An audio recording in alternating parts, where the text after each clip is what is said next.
Eh bien salut tout le monde les amis, j'espère que vous allez bien, moi ça va super. Et aujourd'hui on se retrouve pour une toute nouvelle review d'une réplique d'Airsoft. Et aujourd'hui je vais vous présenter la Combat LT 595 de chez BO Dynamic en collaboration avec l'Onex Technology.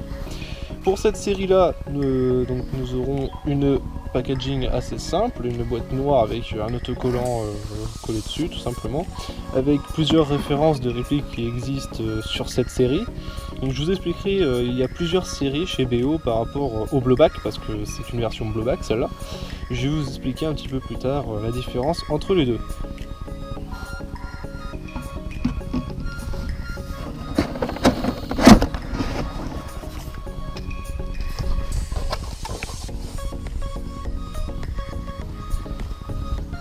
Quand on ouvre la petite boîte, donc nous avons un packaging en plastique pas très solide, donc cassé à différents endroits par rapport au transport, un peu dommage, pas très costaud. Là vous pouvez apercevoir une marge entre le bout du cache-flamme et le bout de la boîte tout simplement, car la même série existe en version longue, donc là c'est une version CQB. Elle existe en version longue, donc avec une rallonge de canon externe qui vient jusqu'ici, normal. Elle est livrée avec les accessoires, donc un petit cache-flamme rouge de sécurité, une tige de débourrage nettoyage, ça c'est classique à toutes les répliques, un chargeur type PMAG, donc normalement ils disent que c'est un real cap de 30 billes, mais c'est plus un low cap de 50 billes. Ensuite nous aurons donc une petite fiche avec des références par rapport au type de réplique qui existe chez BO, voilà, et le petit manuel d'utilisation chez BO. La réplique du coup que j'ai commandée est une version tan et OD, donc là même il y a plusieurs tons de OD, donc le corps jusqu'ici est d'une couleur plus sombre, un marron de ce côté là, et tan la cross pistol et la cross crâne. Donc j'aime bien les couleurs car ça fait un petit dégradé sympathique. Donc on va commencer par les marquages de la réplique. Pour les marquages nous aurons alors là les marquages type semi full sécurité. Là nous aurons marqué donc un petit logo BO avec Custom Bolt Precision Rifle BO Dynamic calibre 5,93 mm pour la version RS.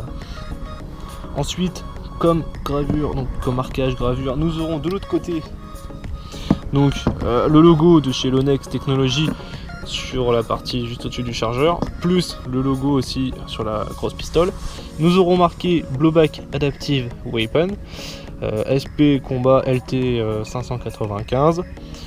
Nous aurons aussi un marquage sur donc l'organe de visée, le rear sight, donc le logo L'Onex. Et puis c'est à peu près tout pour les marquages de la réplique. Passons aux caractéristiques de la réplique. Donc il faut savoir que la réplique à 90% est constituée de polymère, donc un polymère qui est garanti à vie chez BO, qui est de très très bonne qualité. Quand on tape dessus, ça respire la confiance, ça c'est sûr, il n'y a pas de souci. Pour une puissance de 350 fps annoncée, donc nous sommes plus autour des 340 fps, passage au chrony à la 0,20. Pour une longueur totale de 70 à 78 cm selon le réglage de la crosse type crâne. Nous avons un poids de 2,8 kg, donc c'est pas trop mal, c'est pas trop léger, pas trop lourd, c'est assez sympa. Upgrade d'origine en série, comme marqué sur l'étiquette de la boîte, avec un canon 6.03 donc de 27 cm. En interne, nous avons une gearbox V2 avec un bearing de 8 mm, dents de piston, métal et moteur, axe long, pour un blowback de nouvelle génération, donc le blowback Adaptive Weapon. Donc le bolt cache est actif si on tire sur le levier d'armement, donc je vais vous montrer comme ceci. Donc là vous tirez sur le levier d'armement, la culasse reste enfoncée, donc ce qui permet de régler la petite molette pour les hop-up. Derrière du coup le bolt cache est actif, donc là ça permet de faire reculer la culasse. Donc là nous avons la culasse qui est opérationnelle au tir. Donc bien sûr vu que c'est une blowback, donc là on va faire un petit test en semi, vous allez voir. Donc là j'ai actuellement une batterie NIMH de 9,6 volts en 2000 mAh, donc en semi. Voilà, donc là le blowback vous voyez bien que la culasse recule. Et au niveau du full, on va faire un petit coup de full juste pour le plaise. Voilà, Nous aurons des attaches-sangles situées ici, donc métal, avec pas d'attache-sangle au bout, mais bon, vous pouvez facilement en installer un. Au niveau des rails, donc nous avons un rail côté latéral, et il y en a deux du coup, les deux mêmes, donc on peut les enlever et on peut les déplacer selon là où vous voulez, quoi, pour rajouter des accessoires. Ensuite, nous avons donc le rail au-dessus et en dessous qu'on peut pas intervertir ou ce que vous voulez, car il est fabriqué dans le garde-main. Au niveau des organes de visée, donc c'est des types M-Bus, donc voilà, type M-Bus qu'on peut bien sûr rabattre.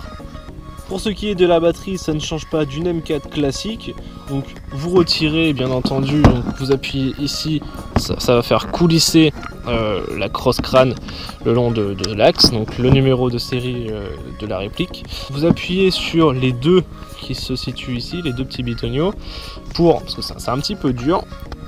Ça va déboîter la première partie en fait de la plaque de couche, et ensuite avec les deux petits loquets noirs, vous appuyez dessus, ça fait sortir la batterie et vous pouvez changer facilement de batterie.